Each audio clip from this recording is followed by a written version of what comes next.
ಸವಾಲನ್ನು ಸ್ವೀಕಾರ ಮಾಡ್ತಾರೆ. ಸವಾಲ ಏನು ಸವಾಲು?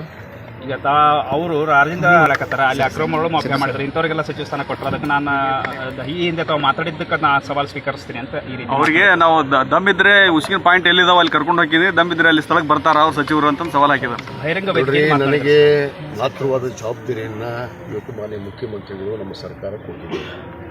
ಇವತ್ತು ಬರ ಇದೆ, ನಾಡಿನಲ್ಲಿ ಅನೇಕ ಸಮಸ್ಯೆಗಳಿದ್ದಾವೆ. ಅದನ್ನು ಕುರಿತು ಇವತ್ತು ಜವಾಬ್ದಾರಿಯನ್ನು ವಹಿಸಿ ನಾನು ಕಾರ್ಯಪ್ರವೃತ್ತನಾಗಿ ಕೆಲಸ ಮಾಡ್ತಾಯಿದ್ದೀನಿ.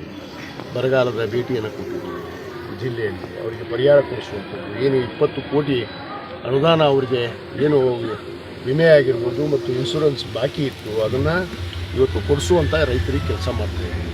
ಇವತ್ತು ನಾನು ಈ ಏನು ಇವ್ರಿಗೆ ಸೋಲಿಸಿ ಮನೆಯಾಗ ಕೂರ್ಸ್ಯಾರಲ್ಲ ಜನ, ಅವ್ರಿಗೆ ಸಹಜವಾಗಿ ಮಾತಾಡುವಂಥದ್ದು.